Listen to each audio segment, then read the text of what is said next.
with people who are not necessarily trained as scientists, which I think is really fun. It's a fun challenge for me to think about taking something very technical and making it hopefully easy to explain. So what I wanted to do today is we're going to do an art project. We're going to do something at the intersection of art and science, which I think is a neat way to, it's a little more fun than just running equations, right? If I just threw some equations at you, I don't think that would go over that well. So, and what I also want to do is I want to be a resource. You know, if you have any questions about either something in astronomy or, you know, what is it like to do an astronomy related career, I am more than happy to answer any questions that you might have. So again, today we're going to talk about Betelgeuse. So Betelgeuse is a star in the constellation Orion. And Orion is a pretty well-known constellation. This is Orion the Hunter. I can do my Orion pose. He goes to the side and he has his shield, I think he's holding. So very well-known. It's up right now. You can spot it in the night sky. And Betelgeuse is a very big red star in the shoulder of Orion. That's where it's sitting in the constellation. And Betelgeuse is really cool because it is enormous. It is much bigger than our own sun. And it's one of those stars that is actually due to go supernova, meaning it is actually due to explode at the end of its life. But when astronomers say that something is due to explode, that doesn't mean it's going to happen tomorrow. You know, it could be 100 years, 1,000 years. We don't really know, but we definitely have our eye on it. So astronomers are watching this star really closely. So let's do a little bit of art related to Betelgeuse. So for those of you who have a piece of paper, just regular 8.5 by 11 paper, go ahead and fold it. This is, I think, hot dog way. Is that right? Hot dog way, or folding it long ways together. Go ahead and make a crease.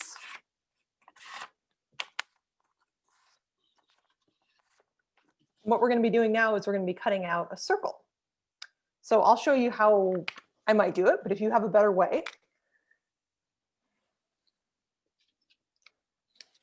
That was a pretty poor drawing, but you get the idea. You're going to try to make something that's symmetric, so when you cut it out, fold it in half, you end up with a circle at the end. So go ahead and sketch that. Do a better job than I did.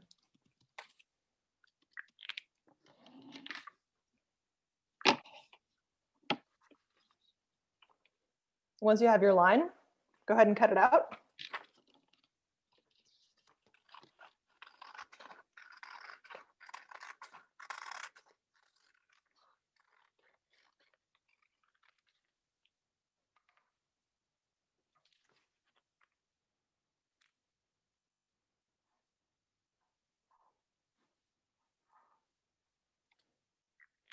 Okay, so what you should end up with, so you have your piece of paper like this, and you unfold it, and you get your circle.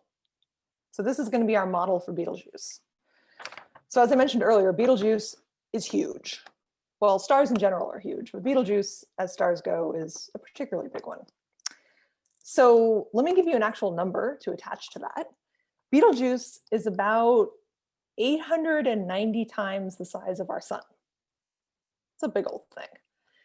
So I'm going to have you write that on here, but I'm going to teach you a fun little notation or a fun little convention that astronomers use when we write out how big something is. When we're talking about a star like this, we often compare it to the size of the sun. You know, we could work it out in miles, obviously, what it really is in diameter, but that's a huge, huge number. So it's 890 times the size of the sun. And the way that we do that is we put it, I'll show you, I'm going to write down this piece of paper.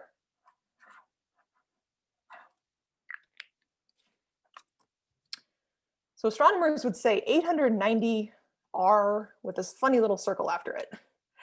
And all this means is 890 times the radius, and this symbol means the sun. So that would be the size of this star. 890 times the radius of the sun. It's a big old thing. And just a fun factoid, so this, as I told you, means sun. There's this symbol for every different planet. So you can look up, you know, what it is for Mars, you can look it up what it is for Earth. So it's kind of a fun little intersection of art and science right there. So again, we have our model of Betelgeuse, 890 times the size of the sun. We're now going to compare that to a different star that's also inside the same constellation Orion. This is the star called Rigel. And Rigel, so remember Betelgeuse is the shoulder. Rigel, I think, is the knee. It's kind of like diagonally across the constellation. And Rigel is a bit smaller. Rigel, I'll write this down again in the same notation, is only 79 times the size of the sun. It's a bit smaller. So my challenge for you is, this is your size of Betelgeuse. Draw a little circle what Rigel would be. You can, this is just an estimation. It doesn't have to be precise. But again, here are the numbers you need. This model is 890, and you want to draw something that's only 79.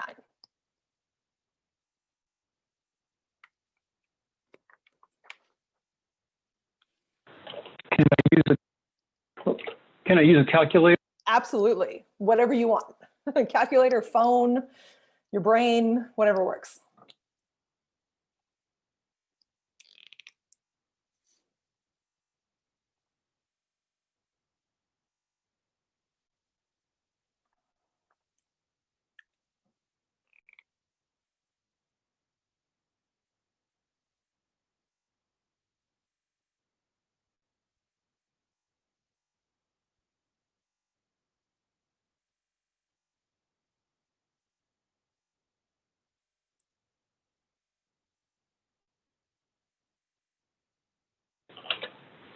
Also, that symbol for the sun, does that come from the ancient Greeks? I actually don't know where this comes from. I would guess it would be Greek. I admit to not knowing the history. Oh, sorry to put you on the spot like that. It's fine. No, it's good. I don't. Yeah, I mean, all those symbols are very curious looking. You know, They're beautiful. Some of them have these like kind of curly Yeah. cues coming off, and yeah. I would tell you to take a look. You know, they're really cool. Hey, Oh, you should. You know what, Catherine? I would do this, but I'm not on a camera. You should draw Mars and Venus and show them. For the, you mean the symbols? Yeah. Oh yes, of course. Yeah. Why you would recognize those two? Yeah, exactly. Right. Let's see. Get another piece of paper here.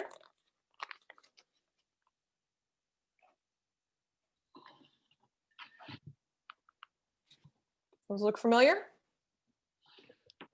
what do you know? What do you know? Mars and Venus, male and female symbols that we use pretty widely today.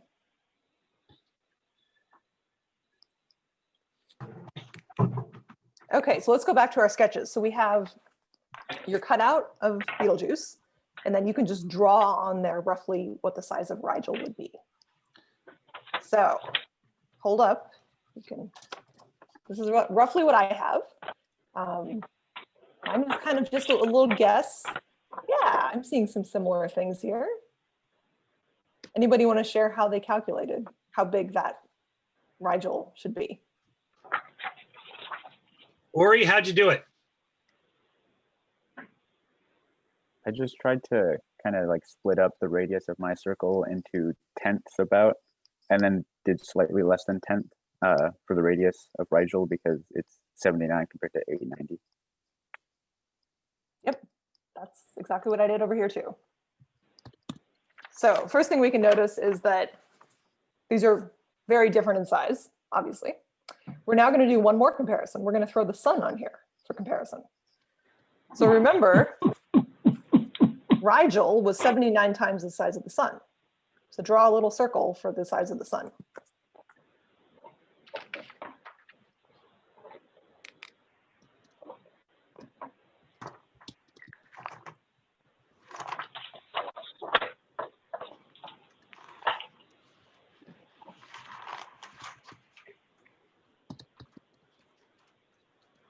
I think I'm going to have to sharpen my crayon. Exactly, I know. Huh.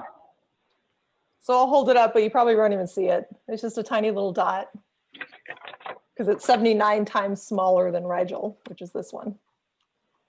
Yep. Oh, that's a nice, very nice. So the lesson here is just a quick rundown of scale. That the sun is huge to us, but is kind of small compared to some other stars that are real whoppers. So Rigel is a fair bit bigger. Betelgeuse is huge. And I think of Betelgeuse, if we move Betelgeuse into our solar system, I think it would swallow out to Jupiter. It's really big, really big. So Betelgeuse is a fun one because it made the news recently. It went through this really weird phase of getting dim. And stars are normally pretty constant. You know, some of them fluctuate a wee bit. But this one dimmed by a factor of 3, which is crazy. You know, this is something you can see with your naked eye. You know, that's an amazing amount. And it dimmed in 2019. But since it is 700 light years away, remember that the dimming actually happened about 700 years ago. So it happened in our year 1300 or so. But we're only seeing it now since it takes time for the light to reach us. So of course, the fact that this star did this was, you know, a big explosion in the media of, you know, what's going on here. There were all kinds of great theories that were put out there. Of course, the conspiracy theorists had a field day. There was a talk of maybe an alien megastructure was the one that I heard, that, you know, maybe there was something that was built around this star and it rotated into view and it blocked the star. And so maybe it had to do with aliens. But eventually what astronomers settled on is that it was a pretty boring explanation. And that one was that the star simply pushed off a cloud of gas, which stars do pretty frequently.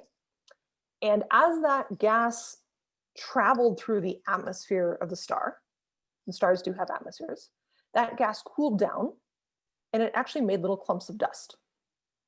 So kind of this enormous cloud of dust developed, and that dust, just like the dust here on Earth, can block light.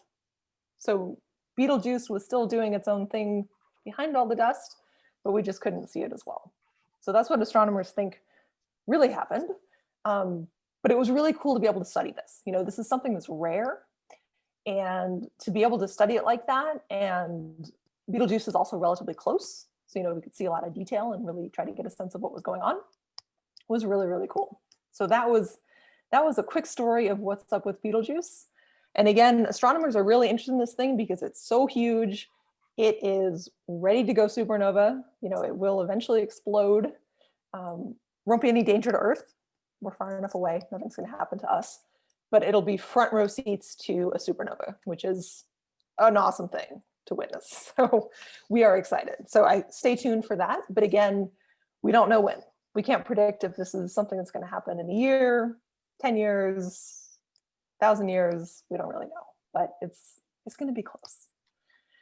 So that's the quick rundown on Betelgeuse. But I would love to answer any questions you might have about being a scientist, you know, studying astronomy in college, anything you're curious about. I work at OMSI. I can tell you about that.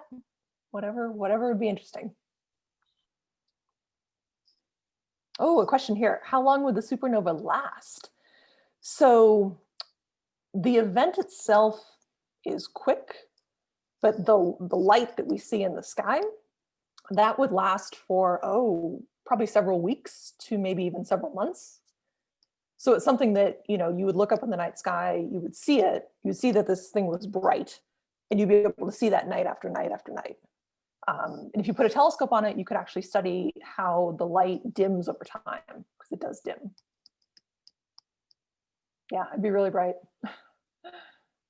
This is kind of a specific question, but do you know why the star is named Betelgeuse? Is there any specific reason for it? Oh, great question. I do not. Does anybody on this call know? I'm not sure. Because I know a lot of stars just get, like, you know, a tag of some numbers and letters, and Yeah. you know, but some of them have Most of that, so most of the stars that have names actually come from Arabic. The Arabs were just fantastic astronomers back in what we would call the Dark Ages. They were having the time of their lives, and they named every visible star in the sky, and some of those stuck. And when you get to names like Betelgeuse, you can bet that's not how they pronounced it or spelled it. So we've had to kind of adapt our or their language to ours, I suppose, and we've come up with our own, you know, funny names accordingly. So, it means the Liliana. There we It means the go. giant shoulder in Arabic. Perfect. Because remember, it's in the shoulder part of the constellation. Right. Wow. Wow. All right. Well, thank you. How did you find that, Liliana? I just, as soon as he asked it, I was like, that is a good question, and then immediately Googled it. So according to Googled the it. very Ah. first Google search. Yeah. I It have turns out a question. lot of these stars are named like that. It's like head of the serpent, shoulder of the giant, foot of the camel, or whatever. Yeah. All right, I'll shut up. Thanks. I have a question. Yes, of course. So Betelgeuse then is it considered a variable star since it's changed its brightness, or was it not considered a variable star? I don't think it was. When I think of a variable star, I think of something that's periodic, that does this repeatedly. The Betelgeuse just did this, and then I think it stopped. So I don't think an astronomer would call this a variable star. That's my understanding. Rob, feel free to chime in if you've got more info on this one. I don't want to disagree with you. You're the No, it's astronomer. fine. It's okay. But I read Okay. that there are one of the most interesting things about it was they didn't know if because all stars have a little bit of variability, and these big red giants that are getting ready to go supernova, they have variability, all right. And one of the questions that at the time they were asking was this like it might have a long period variability and shorter periods superimposed on that. It turns out it had like, I don't know, a dozen modes that it oscillates brightness over. And they just wondered like if all the modes lined up and it got really dim. So when they found out that didn't happen and it was the dust cloud, that meant something.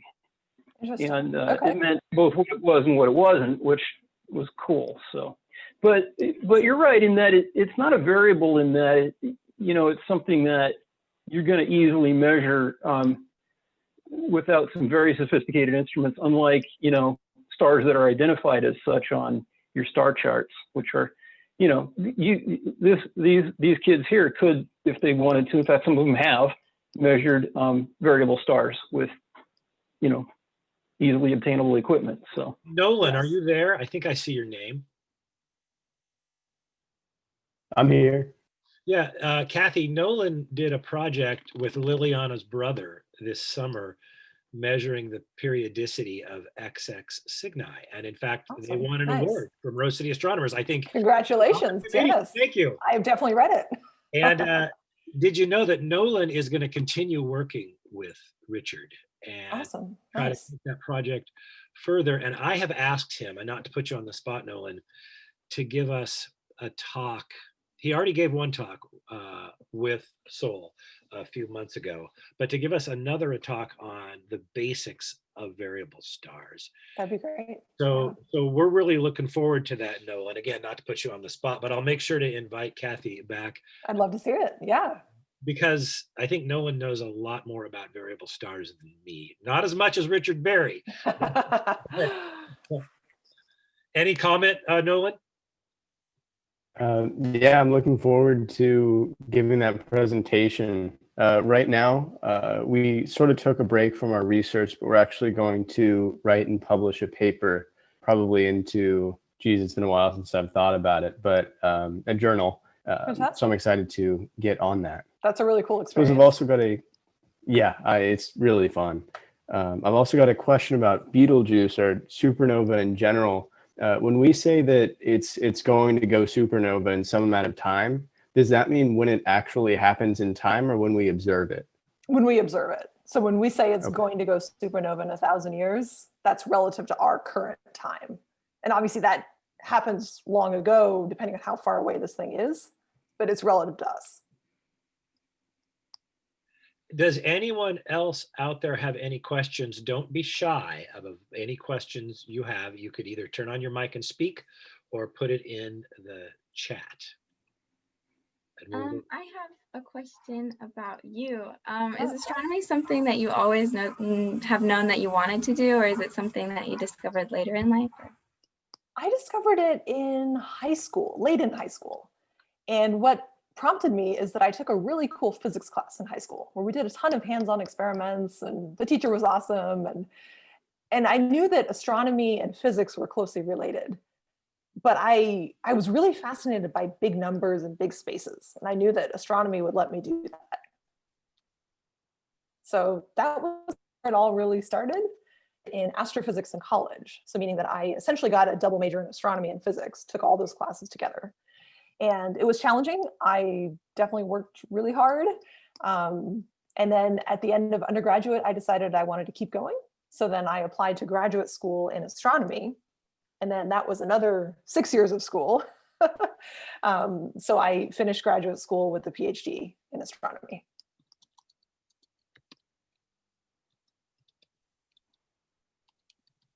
Oh, a question from Rob. Am I my own boss?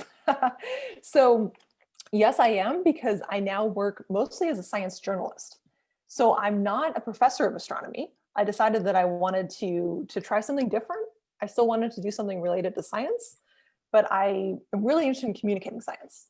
So I am what's called a freelance writer, meaning that I don't write for just one newspaper or one magazine. I write for a whole variety of different ones. So as a result of that, yes, I am my own boss. I choose, what writing assignments I take on. I get to set my own hours, which is amazing. I do get to work at home. I've been working at home many, many years, so this is not a huge change actually for me. I was somewhat used to it. So yeah, there's pros and cons. It's a ton of freedom, ton of flexibility, but I'm always, hunting for new story ideas. I'm always trying to find the next thing to work on. Hey, Kathy, Yes. I'll print you some of the students, and I know I would like to read some of your work. Do you have like a web page where you? I list do. it? I will throw it into the chat. Would you I will throw that- write my website.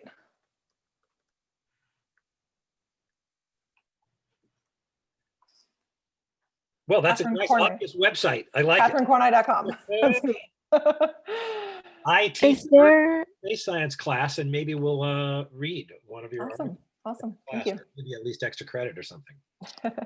I see a have question from Finley in here. Let me just grab this one. So for college, I went to Yale University in New Haven, Connecticut.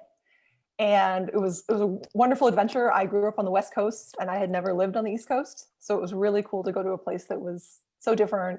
I was able to take really small classes in astronomy, which I think was also really cool, that there weren't a lot of people majoring in it. So I got a lot of attention from teachers. Let's see, I see a question. Logan, so interested in going into astrophysics or aerospace engineering. Do you have any advice on the job opportunities? I would say both of those could lead you in many directions, which is really cool. Having a degree in something like physics or engineering opens a ton of doors. You could stay in research, you could be a professor somewhere. There's so many different industries that you could use those degrees in. I know people who have degrees in astrophysics and who have gone into finance. So you can do a ton of things. I would say both of those would be a very solid choice, that you would hopefully have a lot of job offers at the end. I myself am a physics major and I'm in aerospace. And so thank you for being politically correct with that answer, Dr. Kornei. Of course, of course. Let's see, another question. Do you want to turn on your and tell us how to pronounce your name and ask your question? me? Okay. My name is Itzel, Itzel. Yes. So my question is, when is like the right time to see Betelgeuse? Like during what season? So Betelgeuse is a winter constellation, so it is up in the night sky now. The only problem here is that we tend to have a lot of clouds this time of the year. So you kind of have to hope for a clear night, but now is the season. Okay, it's because my dad really wants to see it, and we even bought a telescope for him. Nice. Oh, you should do it. It's a beautiful constellation because, the stars are different colors. So Betelgeuse looks a little bit red. Rigel looks a little bit blue. It's really beautiful. All right, thank you. Yes, I see another question in the chat. So if I want to do observing extraterrestrial objects, what area should I go to? Let's see, tell me a little bit more. Do you mean that you want to look with a telescope right now, or what do you mean?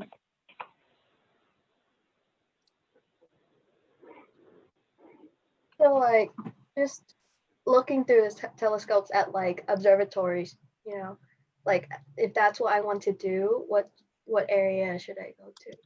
You mean So that you want to, like you want to astronomers, work at an observatory in the future? yeah, Got what, it.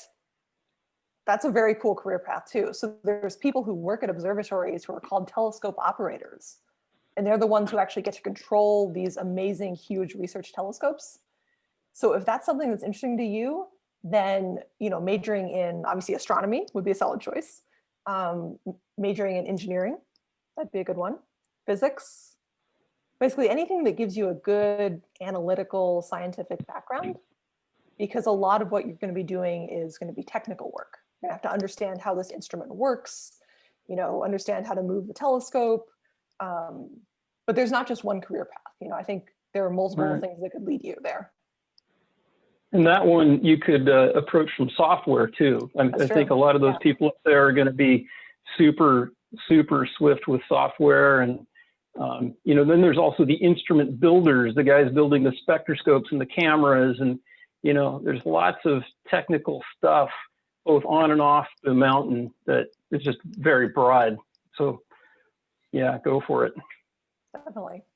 I'll jump in there and say quickly, I have a former student who contacted me recently from 6 or 7 years ago, who majored in astronomy and physics, just like Kathy as an undergraduate.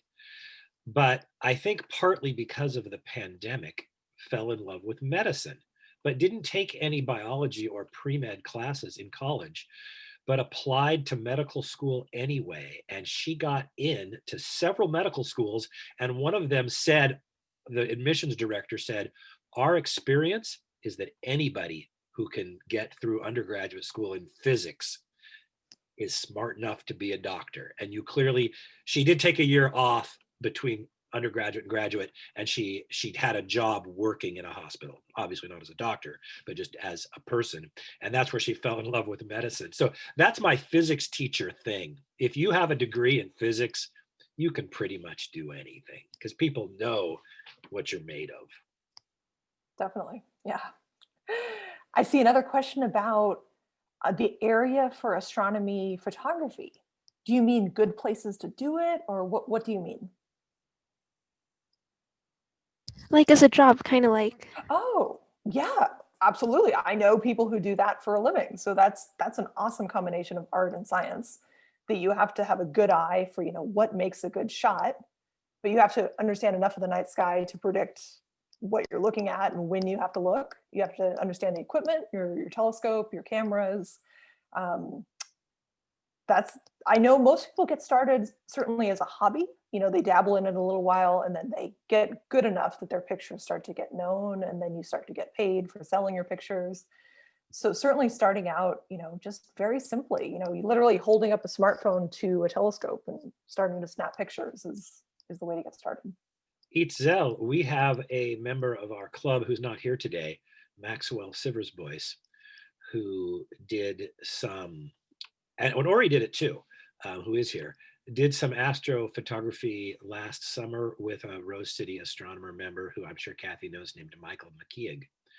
And Maxwell is going to give one of our future talks in a few weeks on beginning astro imaging with, we hope, just the sort of cameras you might have or a friend or a neighbor might have. So Itzel, keep an eye on the calendar coming up. All right, thank you. Yes. Okay, maybe like, I don't know if we can do this, but maybe everyone unmute and then do like a little applause for Kathy. That would be very lovely. Ready, go. Thank you. Thank you so much. And Absolutely. we're going to go